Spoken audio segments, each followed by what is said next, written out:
prices itna high क्यों है? Why are the prices so high? People are literally losing interest. Now we know why Samsung has decided not to make feature phones anymore. VFM, value for money phones were there, not anymore. Is that the average selling price has gone up? Or do you think ASP has increased because they are not getting the right phone for a cheaper price? Like what happened with the pandemic is that people started using their phones a lot. That because could also what be a is the reason. ASP? What is the Average selling price. What is it? Currently, at the moment, it's gone up to 16,000 rupees.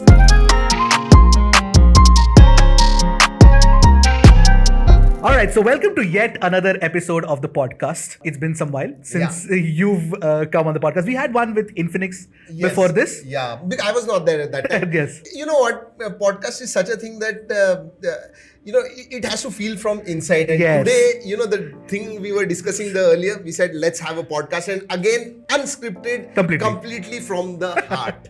Yeah, we love doing that anyway. Yeah. So let's begin. Let's jump to the conversation. What actually happened was, and it stemmed from you, and you were wondering, oh my God, Ashar, what's happening? Why are phones getting more expensive? Yeah. What happened to the glory days of 2018, 2019? Let me tell you one thing. On our videos, when I do unboxing, reviews, anything I do, there are definitely a lot of comments that ask me, prices itna high kyun hai? Why are the prices so high? Why they are so high? And people are literally losing interest, especially those who have been for last 5, 6, 7 years using phones, buying new phones. They know that if you had bought a phone about 3 years back, that was value for money. That was actually the golden days for buying smartphones.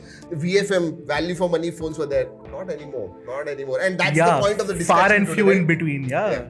I mean, any that come to your mind that, that those days, something that stood out, some phone that stood out? There are multiple. In fact, I was just thinking, Redmi Note 7, 10,000 ke niche, under 10,000. And this phone had a full HD screen, had 660 or 662 processor. Glass back. I mean, we can't even imagine that 10,000 rupee phone. Now we don't get that for 17,000, 18,000 also. Yeah, you don't. All are plastic. Polycarbonate. I'll tell you another thing. In 2018-19, when we used to do our under 10,000 phone, they were the most popular series. Every quarter we do that. And we used to get like 4, 5, 6 million. Most of the interest levels were in that particular video, under 10,000. Now, if we do, first thing is that we cannot do it because there are no phones launching under 10,000. In first 5 months, only 2 or 3 phones have launched which are under 10,000. And specs, it's better I don't even talk about that. They are so bad. Unisoc. I know, Unisoc. Or then 2-year-old MediaTek Helio G35 or something. Yes. So that is what is happening. Phones have got expensive. That actually brings us to the point where now we know why Samsung has decided not to make feature phones anymore, and apparently they're also not going to be doing many phones in the under 15,000 price range, if it looks like it. Yes, you are right. I mean, they are focusing more 20,000 plus. Even in M series, A series and S series is always expensive, but even M series earlier, probably when they started about 2 years back, 13, 14, 15,000 used to get an M series. I don't think that is going to happen anymore. That's what I think, at least. But you tell me, I have a question. You have been in the industry for a very long time. What are the reasons? What are the 3 or 4 reasons you attribute this to? One of the things that has happened, Arun, and that's clearly coming out from all the counterpoint research reports and IDC reports, all that we're reading these days, is that the average selling price has gone up. Yeah. And that's also because, like, what happened with the pandemic is that people started using their phones a lot. And phones became like a primary computing tool for people. Yes. And that's why they're willing to spend more money on that now. Okay. Even if it means going for EMI options and, spending more money on a phone that they know they will use regularly. Every day. Or do you think ASP has increased because they are not getting the right phone for a cheaper price? That could also be a reason. ASP? What is the average selling price? What is it? Currently, at the moment, it's gone up to 16,000 rupees. A couple of years ago, it used to be about like $200, like 12,000, 14,000. 11, 12,000. 12,000. Because according to reports, 11,000, 12,000 was kind of the sweet spot where maximum people bought. But 4,000, 5,000 rupees increase in ASP is quite a big thing. And I think I agree that due to pandemic, they understand the importance of that screen, and they were there for 8, 9 hours, 10 hours a day on that particular screen. So they are buying more expensive, better phones. But are they getting better phones even after spending? You tell me, it's not happening. I don't think so. The reason why I was asking that question to Ershad was because I think another reason is that they are not getting better phones at 10,000, and it becomes very difficult for us to actually recommend कि भाई ये 10,000, 11,000, 12,000 का phone low. There is no good phone because see what happens is for mass, I'm talking about 80-90% people who use WhatsApp, play Temple Run. These people also 10,000 rupee phone is not cutting it now. They have to spend 15,000-16,000, and that's why probably ASP has increased. That's what I think. I mean, earlier we could say something like, no, don't spend 2,000 rupee more. You have a budget, stick to your budget. Now we can't say that. Now it's like, no, spend a little more. You will get way more, please. In fact, in my phone buying guide, which I did in 2018 and 19, at that time I used to always say, prepare a checklist, stick to your budget. Now I can't say that. I really can't say that. And take an example where aaj 10,000 rupaye hai.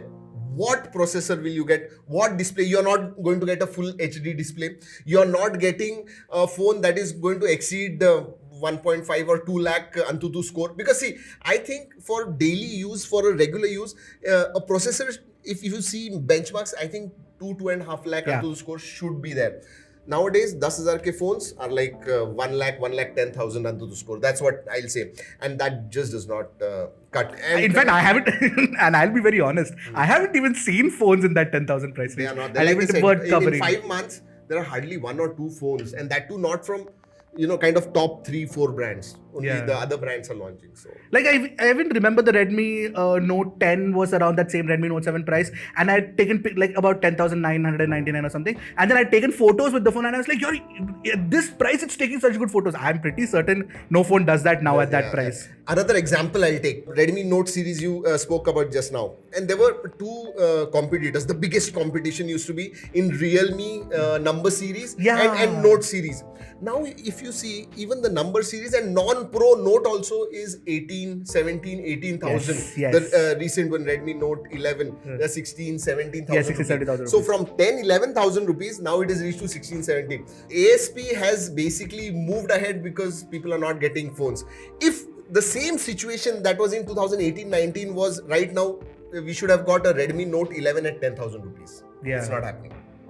And then, like you mentioned, you were asking me, right? I mean, what are the other reasons? There's one big reason for sure. One thing that sort of disrupted the entire chain was, of course, the whole chip shortage situation that happened. Coming back to normal, though. Okay. Yeah, it is. So next year it'll be fine. So Foxconn says that. Yeah. It has to come back to normal once I think we are at the fag end of this pandemic. It is going to get over, and chip shortage is going to get over. Hopefully. Even the research analysts say that. Do you think prices will go back to normal? Normal means the 2018-19. I'll be honest, no. And there's a reason for it. Yeah, absolutely not. Because even essentials have gone up, right? I mean, then what keeps brands from not going back to like regular prices for phones? Because once they've seen the fact that Indians can actually spend more, why will they go back? There is literally no reason for any business to go back to the high volume market of that 10,000, under 10,000 range is not going to make them money. Wow, that's an interesting thing. That means you're saying even if they can afford to go back to lower rate, they will not. Samsung is planning on exiting it. Think about it, right? They're not going to do it. So, which is why it's that I feel personally the death of value for money phones in that price range. I genuinely feel that. And I know it's a bit of a sort of like a extremist sort of statement, but it's true. Tomato prices are high, man. Think about it. Let's compare apples to apples. Meaning devices, electronic devices, just not smartphone, even TVs. TVs, 10, 11, 12,000 TVs were there, 32-inch. Now you don't get. They have also moved to about 20,000. You've been covering that market also. Yeah. I've been covering. So you take anything, everything has gone up. So yeah, probably what you're saying is right. Jo value for money us time milta tha, I don't think we are going to get. Only like, see what happens, and what we've noticed generally is that there is always a disruptor that comes into play. Like for example, when Poco came with the Poco F1 at that price. Oh, those are the golden days. And then everybody's like, no, now we need a Snapdragon, 820? I can't remember what. 8 series chipset thi usme. There was a 8 series chipset and under 20,000. My God, that was path-breaking phone. And after that, you have not even seen 8 series chipset on a 30,000 rupee phone. 7 series aata hai, 6 series aata hai, but no 8 series. Yeah. So that's the whole point, right? I mean, now, obviously, I feel that, you do get better VFM if you start spending more. Do you think those are VFMs? There are certain options. I won't say the entire market is the same way, but there are certain options. I feel that, but then again, that 5G tax is sort of something that bothers me too much. That is what I was going to say. What has happened is brands are taking advantage of that 5G tag. And they're charging that 3,000-4,000 rupees more. Yeah. Whereas I don't think a 5G modem which they're putting inside is actually costs that much. So and that's for a technology that you can't even use at the moment. Yeah. I mean, see, we are people who are we look forward. We are tech forward people, so we want to use the best and this thing. But for most general people, a good 4G phone is good enough. It's good enough, yeah. And you know what? Interestingly, we change.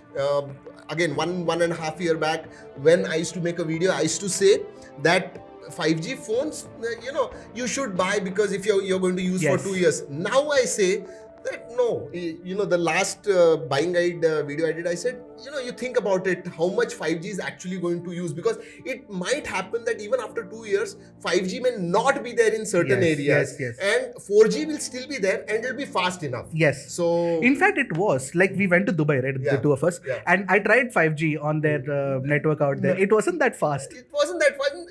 There's no much difference. Yeah. 4G is good enough. 4G is good enough. Good and 4G plus is really good. That's what I said. 4G plus is even better. I mean, very, very close to 5G. Actual real world.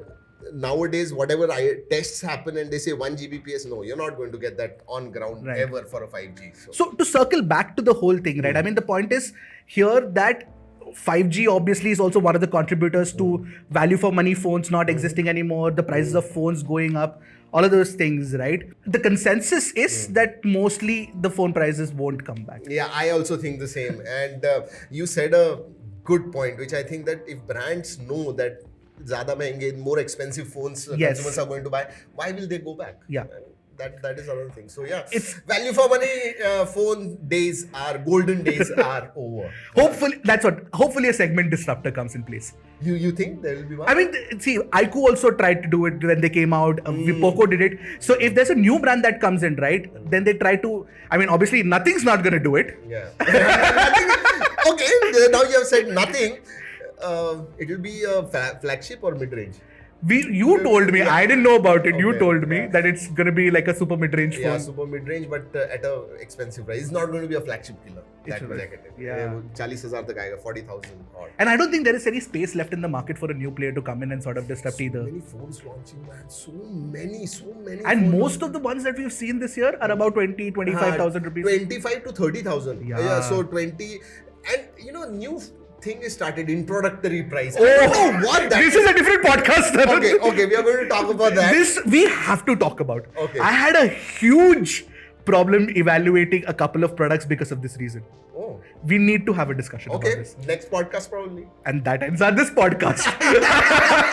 I think the conversation was great. Great, yeah. So I had a lot of fun. Yeah. Generally we have, and these unscripted conversations are really nice. I genuinely enjoy having them.